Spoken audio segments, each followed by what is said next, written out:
Internet's routing system is notoriously insecure, allowing adversaries to launch attacks that discard traffic, impersonate a service, or perform eavesdropping. Yet a strategic adversary can do so much more damage by launching application-specific routing attacks that attack services with security and privacy concerns of their own, like the Tor anonymity system, certificate authorities, and Bitcoin. So in this talk, I'm going to discuss some of these application-specific routing attacks and also application-specific defenses that can protect against these attacks while we continue the long-term work of securing the Internet's routing infrastructure. But first, just to refresh our memory about BGP, BGP is the glue that holds the disparate parts of the Internet together by allowing an autonomous system to announce an address block that it can reach and allow it to diffuse across the Internet to other parts of the Internet. But unfortunately, it's vulnerable, like many Internet protocols, to attack and misconfiguration, where an autonomous system that is not authorized to announce a particular address block does so and tricks other parts of the Internet to routing to or through that AS. So these attacks can affect availability if the attacker drops the traffic on the floor, or confidentiality if the adversary interposes himself on the path and eavesdrops on the communication. This is, of course, not new information. BGP's had security problems for many years, and there's been lots and lots of work on trying to improve the security of the routing system. But deploying these security solutions is hard and takes place gradually. And so we still see the routing system having a lot of vulnerability, particularly to strategic adversaries that are intentionally introducing attacks. And yet, there are a lot of applications on the Internet that provide important services to users that have security and privacy properties that are important as well. Things like Tor, the onion router, that provides anonymity to users browsing the web, or certificate authorities that give out certificates for SSL, or Bitcoin, the cryptocurrencies. And so these applications are written to treat the network as a dumb pipe, which is natural. This is one of the great benefits of layering, is that we can ignore the underlying network layer when writing higher level applications. But unfortunately, BGP doesn't provide sufficient scaffolding for these applications. And in fact, what we see is that assumptions made in one layer about the layer below can lead to vulnerabilities that can be exploited by an adversary to violate the security and privacy properties these applications assume. But fortunately, these attacks are very targeted, and these applications are very incentivized to deploy security solutions of their own. And so we'll see that although there are powerful attacks that can be launched on these applications from below, there are also natural application-specific defenses that can be deployed to protect against them. But just to set the stage, I'm just going to go through a little bit of background on BGP attacks. Most of this is probably old hat to most of you, but just to get us all on the same page, you can imagine an autonomous system 6 here that's announcing an address block like 1234/16. All the Internet is routing traffic through it. And an adversary on the other end of the net could announce the same prefix, and some fraction of the Internet is going to believe this erroneous route, particularly if its upstream provider doesn't filter. And so on average, about half of the Internet, the part of the Internet sort of logically closer to the adversary, will be directing traffic through to the adversary rather than to the legitimate destination. And the adversary might drop the traffic on the floor or impersonate the legitimate service. But fortunately, attacks like this are relatively easy to detect because the last hop in the AS path does not match the one that usually introduces this prefix into BGP. So BGP anomaly detection systems or the RPKI would detect these kinds of attacks as they're gradually more and more deployed. So a smarter adversary would perhaps go further and try to evade detection by forging the last hop of the AS path so that it looks like that this AS has a legitimate link to the actual rightful owner of this address block. And so this path being announced into BGP will look legitimate because the last hop matches the expected one. And so it would fool a lot of BGP anomaly systems and early uses of RPKI. Now, in return, some of the ASs in the Internet won't pick this route because it's slightly longer, but the adversary can still attract a certain fraction of traffic that's meant for the legitimate destination to itself. The adversary gets a little smarter. It can more generally sculpt which ASs in the Internet pick its route over the legitimate route to the destination. In particular, BGP path poisoning will allow that. So for example, suppose this adversary doesn't want Autonomous System 3 to route to it. It would rather only attract traffic from Autonomous System 2. Then it could put Autonomous System 3's AS number in the path so that upon receiving this route, Autonomous System 3 would do loop detection and discard the route. so it would not pick that route, let alone propagate it to others. And so this provides a general mechanism, as does the use of BGP communities, for the adversary to determine exactly who's going to pick the route that it gets advertised. And so we're particularly interested here in how a smart adversary might use these kind of mechanisms to fly under the radar screen, to announce bogus routes that won't set off alarms, won't violate our PKI, and yet will only trick a small fraction of the internet, exactly the part that the adversary wants, into routing the wrong way.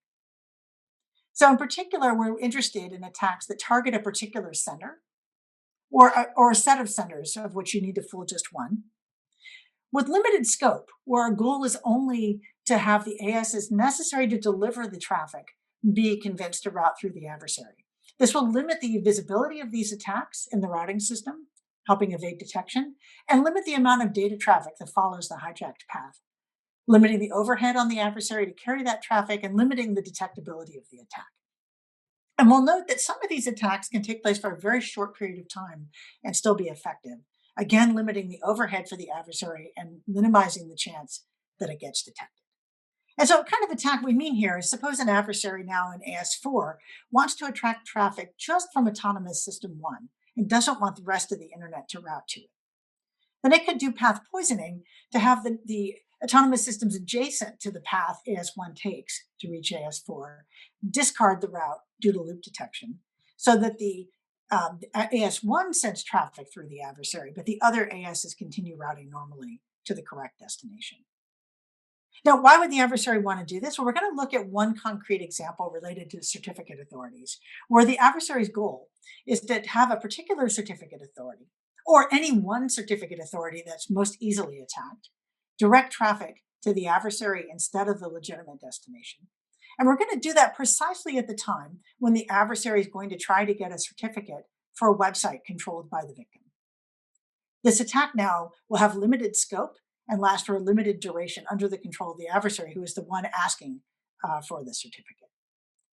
So just to be a little more concrete, if you're trying to get a certificate for a website, you've just set up a new website, you want to be able to run HTTPS, you need to get your certificate signed. And so you'll go to a certificate authority like Let's Encrypt, and you'll say that you would like them to sign your certificate. Now, the certificate authority is going to want to check if you're the legitimate owner. Are you actually in control of the site, the domain that you're asking about? And so it's going to want to verify that. And so it's going to send back a domain control validation request. It's going to say, hey, if you really are in control of this website, go to it right now at this particular URL and put this content there. And I'm going to check moments later. And you have to essentially prove to me that you have enough control of this website to update its contents quickly. And then the result will come back and I'll verify that, yep, you're the legitimate party in charge of this site. I'll sign your certificate and you're on your merry way.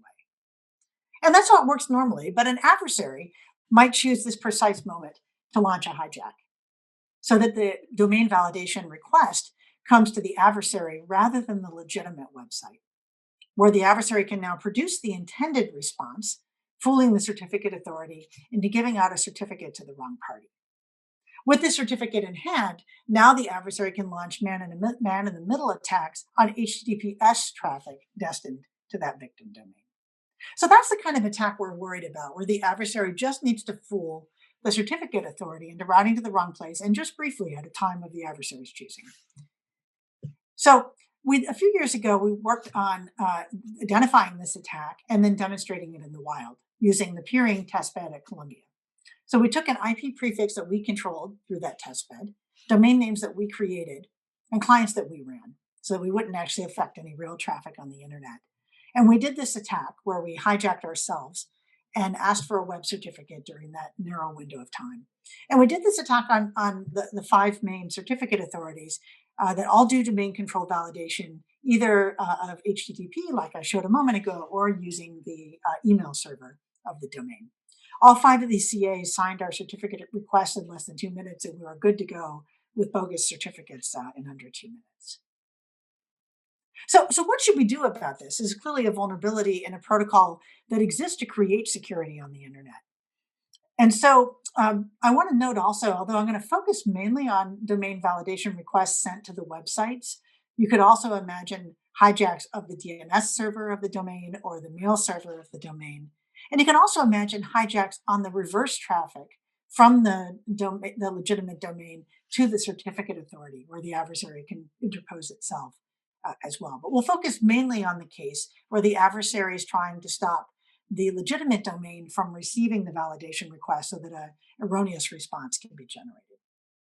So what can you do about this? Well, one possible application layer defense is pretty simple. And before I get to that, though, I just want to mention one more thing, which is attacking any one certificate authority is already a risk, but there's an additional risk here that there are actually around 100 different certificate authorities, and any one of them can sign a certificate request for a domain. And so an adversary has the option to choose not only the victim, but which certificate authority to try to fool. And so in this picture, certificate authority 1 is relatively close to the victim, and it'd be quite hard for the adversary to be successful in launching a prefix hijack that tricked the CA into routing through the adversary. But there might be a second CA closer to the adversary and further from the victim that's much easier for the adversary to attack. And so a real challenge here is not that, hey, half of the destinations on the internet might be attacked by the adversary, but in fact, almost all of them can be if the right certificate authority is used to launch the attack. So the adversary can control its own position, which victim it's after, and which CA it's going to try to trick, giving the adversary a lot of power in launching attacks like this. So what's a possible defense? Well, a simple idea is that it's possible to fool some of the people some of the time, but not all the people all the time. In particular, it's not hard for an adversary for a brief window of time to fool one vantage point run by a certificate authority. But to fool multiple vantage points distributed across the internet topology across the globe will be much more difficult. The adversary would have to fool all or most of them to get a certificate. And that's essentially what we've done is we've worked with Let's Encrypt to do multi-vantage point domain validation so that a stealthy adversary would have difficulty actually tricking all of these vantage points into routing through the adversary, and particularly have difficulty doing so without being detected. A large-scale attack that is visible to all of these vantage points would also be widely visible and much, much easier to detect. And so about a year ago, Let's Encrypt deployed multi-vantage point domain validation. And what I want to do in the next few minutes is talk a little bit about our experiences working with Let's Encrypt on the deployment and evaluation of their deployment, to look at what's involved in building these application layer defenses.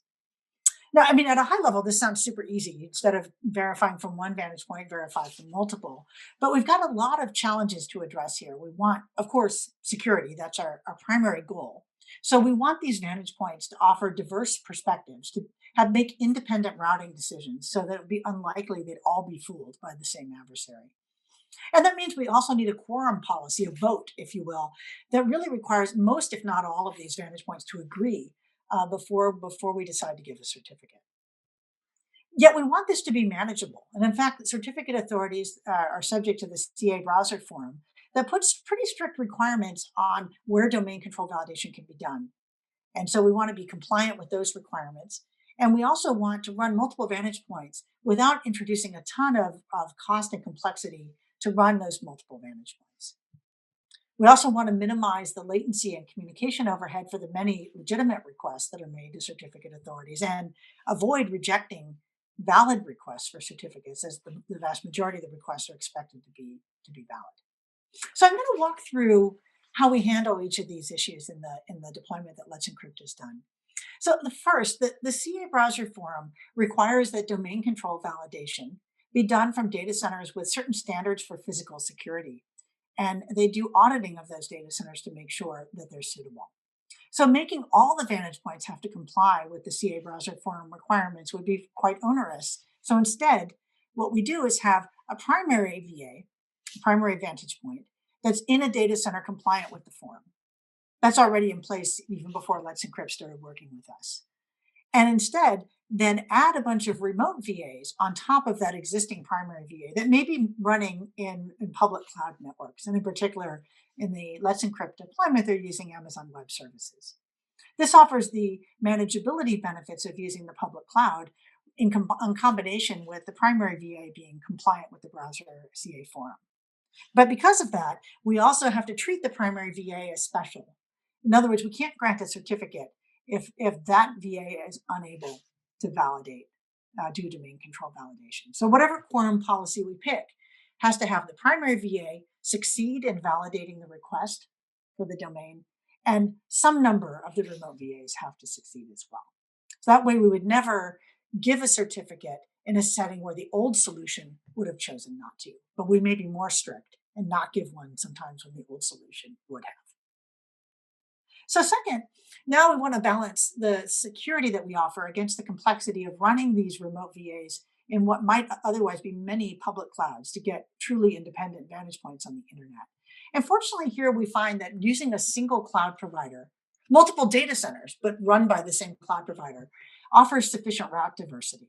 So we don't have to have the complexity of using multiple cloud providers with multiple billing models and multiple ways of instantiating VMs. And so in practice, we can actually have a solution, this is what Let's Encrypt does, that has just one relationship with a single cloud provider. And in particular, with Let's Encrypt, they have their primary VA either in Denver or in Salt Lake City in the US, and remote VAs running in AWS in Oregon, Ohio, and Frankfurt. And we'll come back later to these particular choices and whether more vantage points would be helpful. So next, now the system is relatively easy to manage, but we still have to worry about benign failures, where a legitimate request might be erroneously rejected. And how can we minimize the performance impact to benign users as well as the risk of giving them an error message? So these remote VAs, these remote vantage points, they may respond slowly, which could give latency to valid requests. They may fail to respond for legitimate reasons, some sort of outage, or they may give inconsistent answers. And we'd like to be able to make sure that we're not vulnerable to that happening to legitimate requests. And so to allow a bit of robustness to a single remote VA having a problem, we're going to have a quorum policy where the primary VA has to succeed in validating the domain, and 2 of the 3 VAs must do so. And you can imagine stricter or weaker models here, but the idea of allowing at least one of the remote VAs to not succeed means we can respond more quickly when the third VA is slow. We can respond appropriately when the third VA fails or has an outage of some sort, and accommodate a small number of inconsistencies that might arise. And so that's the quorum policy that's in place now.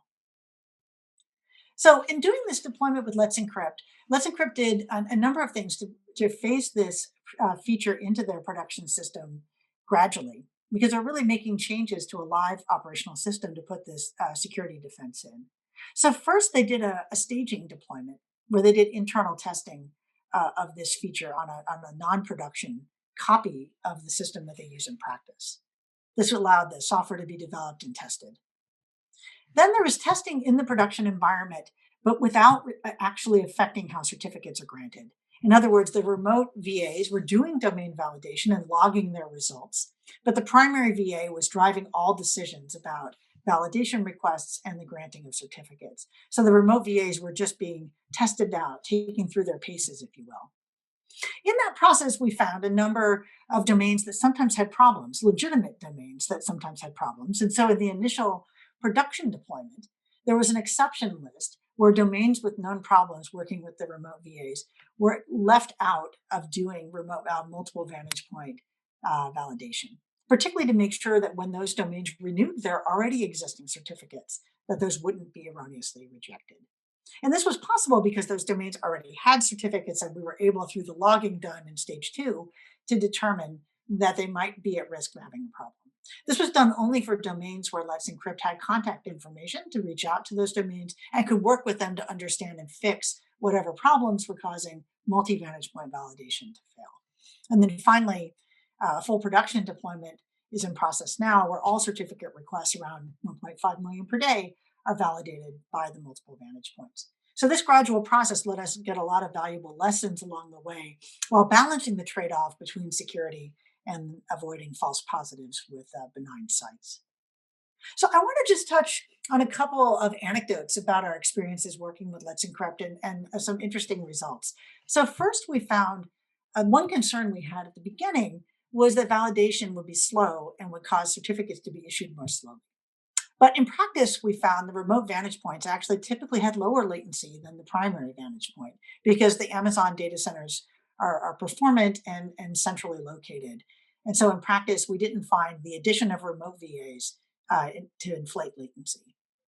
Likewise, validation bandwidth was not all that high. It's really a relatively small amount of work to coordinate the multiple VAs and to have them do a small web request to the domain.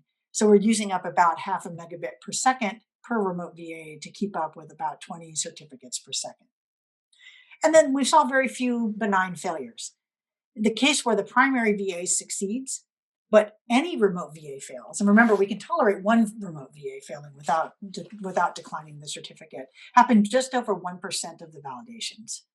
And so common cases here are kind of interesting. The most common reason this happened related to DNS, where one of the remote VAs could not correctly do a DNS resolution of the domain's name. And the reason for this is interesting. What happens is someone creates a website, they go to get a domain name and DNS service, and they go and get a certificate for their site, often roughly at the same time. And so the DNS zone transfer is taking place in the background to replicate that DNS data, were sometimes not populated across the globe by the time they made their request for their certificate signing. And so we sometimes see one remote vantage point fail in its DNS resolution because the information about that domain had not yet propagated to that part of the internet. As you might expect, requests like that will often be successful upon retry. And second, we found a few cases where the domain validation requests from the multiple vantage points triggered DDoS detection in the victim network. So ironically, our attempts to be more secure in issuing certificates sometimes triggered other security systems in the victim domain. And of course, this is a reason why it's helpful not to have too many VAs. You would think more vantage points would be better, but in practice, that might not be true, because not only would more vantage points lead to higher latency and higher bandwidth, but might occasionally set off DDoS detection as well. But in practice, many of the failed validation requests were successful upon retry or by working with the particular domain to address the problem. So we wanted to quantify the security improvement. Everything I've said so far is focused on normal requests that are not attacks. So how successful is multi-domain, multi-vantage point verification in protecting against the attacks we were concerned about? So we went back to the peering testbed to launch the same kind of ethical attacks we had announced earlier when we were first identifying this attack. And we found that the Let's Encrypt quorum policy caught most of these attacks, although in some cases, a very well-connected adversary could be successful in still getting all of the vantage points to actually go to the wrong place. And second, we did a bunch of BGP simulation experiments to be able to model adversaries located not just at the locations of Columbia's peering testbed, but at randomly chosen ASs throughout the internet to understand how a randomly chosen adversary's location might affect attacks. Here we had to go a little further than existing work on BGP simulation because we can't model connectivity just at the autonomous system level. We needed to capture the unique connectivity at each AWS data center. If we treated AWS as one node in the graph, we might erroneously think all the AWS data centers would pick the same route. But in practice, that's not the case. They have a different set of peers and make independent routing decisions. So we had to extend our model of AS connectivity to capture the richness and diversity of the AWS data center BGP ecosystem. And then from those experiments, we found that the median domain is resilient to attacks from more than 90% of locations on the internet. So both of these results are positive. We can catch the vast majority of attacks using the multi-vantage point, but a well-connected adversary still has some power. And so we did some experiments of what would happen if Let's Encrypt were to add additional AWS data centers to its multiple vantage points. And we found if they would add one or maybe two more, Paris and Singapore in particular, to add a little more geographic diversity, or to have a stricter quorum policy, would go a long way towards defending against even the most richly connected adversaries. But note again, an adversary that announces a hijack that aggressively that all the vantage points in Let's Encrypt were to see the bogus route would also be quite visible in BGP monitoring systems as well. So there's a tension here where the adversary wants to be stealthy to not be detected and yet needs to fool a large number of vantage points to get its job done. It's fundamentally hard to be stealthy and have that broad a scope for an attack at the same time. In the attacks I've talked about so far, the adversary does a same prefix attack. It attacks the same prefix that the legitimate owner of the address block is using. Adversaries can do more powerful things, such as announcing smaller address blocks, where it may in fact get the entire internet to route to it rather than to the legitimate destination. Multi-vantage point verification is only so useful in this case because all of the vantage points would route to the adversary. But in practice, this we think is a less likely attack because, first of all, for a bunch of prefixes, this isn't possible. In particular, if the original prefix is already a /24, the adversary typically can't announce a yet smaller prefix without it being filtered.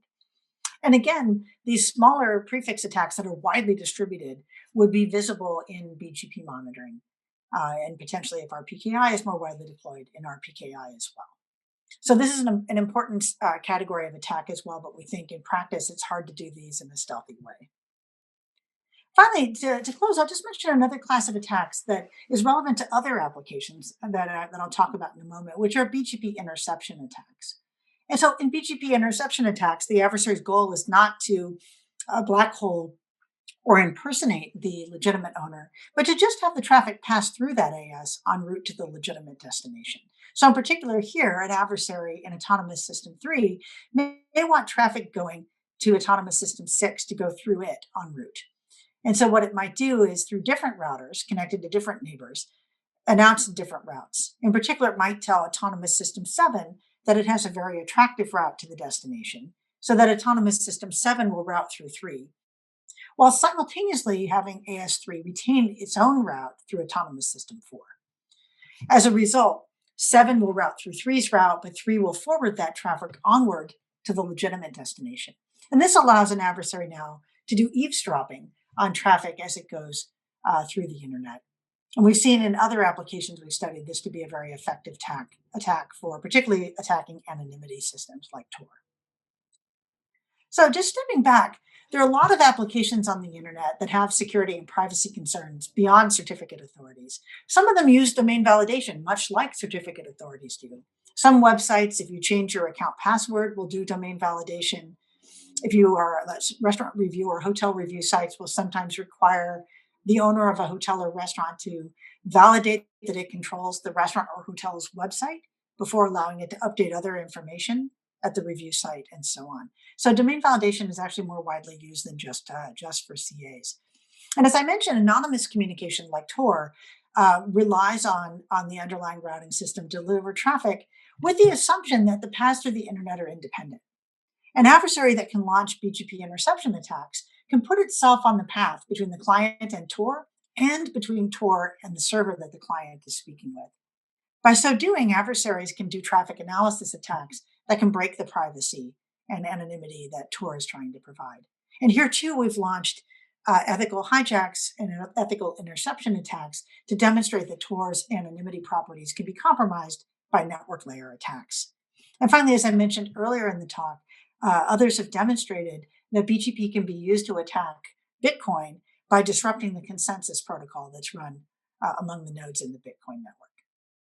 So all of this points to the fact that cross-layer attacks are a serious problem. Assumptions in one layer can be violated by the layer below, leaving the adversary a lot of opportunity to work across layer boundaries to do attacks that application developers and network protocol designers might both be ignoring.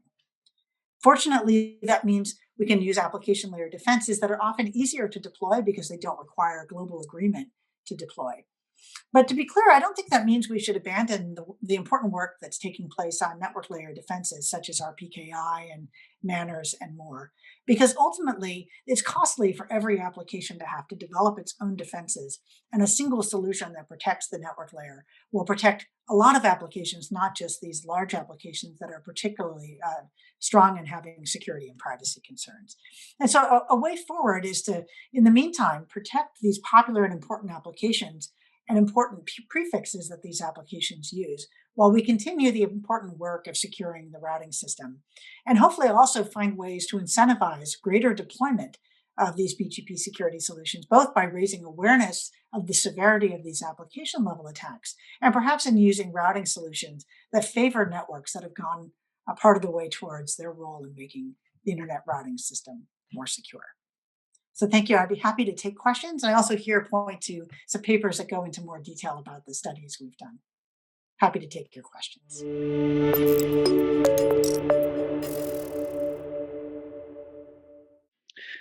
Hello, everyone. We'll continue next with Q&A. Dr. Rexford, please expand on the topic of hijacking an authoritative DNS server instead of a website. Right. So in the attacks I mentioned in the talk, the adversary is attacking a domain validation request done over HTTP to the website, where the domain owner is expected to put up content at a particular URL. But there are other ways to do that can be done via email servers or via DNS servers. So for example, the certificate authority could require a particular TXT record to be placed at the site's authoritative DNS server. And a similar attack would work there as well, where the adversary would hijack the address block of the authoritative DNS server at the time of the domain validation request in order to return the expected answer via DNS. Now, something like DNSSEC were in place, that wouldn't necessarily be a problem, but it isn't widely enough deployed to prevent that kind of attack. And similarly with email, you could imagine intercepting the email traffic in order to be able to answer the email appropriately that the domain controls. Okay, very good. Thank you. Another question that came up was the case of Sub-Prefix hijack with bad poisoning to evade PGP monitoring systems. Right, that's a great question. So Sub-Prefix attack is harder for us because it could fool multiple vantage points into going to the wrong destination. And with path poisoning, it could be sculpted in such a way that only some parts of the internet would see the bogus route. So here, the main reason we're hopefully okay in this case, although there's certainly more to study here, is to fool enough of the vantage points to get the multi-quorum policy to vote that the adversary's destination is legitimate. The scope of that path poisoning can't be too narrow, because you need to fool multiple vantage points into actually routing to the wrong place. So there we're really relying on the fact that that sub-prefix hijack would be visible in BGP and look erroneous because it's never advertised normally. That address block doesn't exist normally in the routing system. So the combination of the need to fool a lot of adversaries and the sub-prefix being unusual in the first place is likely to set off some sort of anomaly detection of reasonable scope. But it's certainly something we need to study more carefully. And in particular, we're thinking about ways where the vantage points themselves might do BGP monitoring, since they're the ones most likely to see the erroneous sub-prefix route, precisely because they're the ones who need to be fooled into using it. Very good. Is there anything else you would like to add to your talk? Anything else? Yeah, I mean, first of all, my hope is that more certificate authorities adopt these defenses, because although it's great that Let's Encrypt has, and it's been really fantastic working with them, this whole attack is the defenses are only as strong as the weakest link. And so someone can go to a different certificate authority other than Let's Encrypt and potentially attack those certificate authorities. So really getting broad deployment of defenses, whether based on BGP monitoring or based on data plane validation like we've done here, I think it's necessary. Otherwise, adversaries will just go to whichever certificate authority they're able to most easily attack. Of course, Let's Encrypt is the most popular one, so it's important that it's defended against, but it's not sufficient in its own right. Thank you. Another question came up is, speaking of DNS hijacks, what additional levels of security would DNSSEC add to protect DNS and services? Right. So here, particularly for the attacks we're worried about, DNSSEC would prevent the domain validation attack going through DNS, because the adversary wouldn't be able to generate the appropriate signature on the DNS responses. So I think that DNSSEC deployment would help a great deal in concert with DNS-based domain validation. So that's certainly a help. Also note that if DNS-based domain validation is done, it helps with one of the issues that came up in our deployment, which is that sometimes a domain would go to Let's Encrypt before their DNS information had even fully propagated. And that caused confusion where the vantage points would sometimes be unable to do their own DNS resolution. And so in some sense, if you could get your DNS ducks in order first as a domain owner before you go and start getting ready to do HTTPS, that would have advantages as well. And finally, DNS has ways to require that only certain certificate authorities be viewed as authorized to respond on behalf of your certificates. And so that can also provide an additional way for sites to protect themselves so that adversaries wouldn't be able to go after these weaker certificate authorities and request certificates in their behalf. So I think there's a lot that could be done in using DNS to help improve the defenses against these kinds of attacks. And of course, securing DNS is important in its own right as well. Okay, very good. You touched briefly on RPKI. Do you believe RPKI is something that will help solve a lot of those problems we're seeing with hijacks? Yeah, I think it's very important. It's just the incremental deployment makes it tricky to defend against a strategic adversary. So it certainly goes after incrementally more sophisticated attacks as it gets more widely deployed and more widely used, and that's clearly important. So I sort of view the work in this talk in two ways. One is to say, hey, there are attacks RPKI can't fully defend against today because its full vision hasn't been yet realized, and we should make sure to defend against those attacks in the meantime. But it's really inefficient for every service on the internet to have to go through the exercise of doing application-specific defenses. It's worth it for Tor, it's worth it for certificate authorities, maybe it's worth it for blockchain too, but ultimately it'd be better if the routing system itself made these attacks much more difficult to do. So I don't see the two things in conflict. I mean, it's sort of, this is a way to limp along while we get BGP security to be more widely deployed and more sophisticated in the attacks it can defend against. And yet I hope it also raises awareness about the need to do that, actually, because of the fact that these important applications can't make reasonable assumptions about the layer beneath them without better BGP security. Okay, well, very good. Dr. Rexford, thank you very much for joining us today.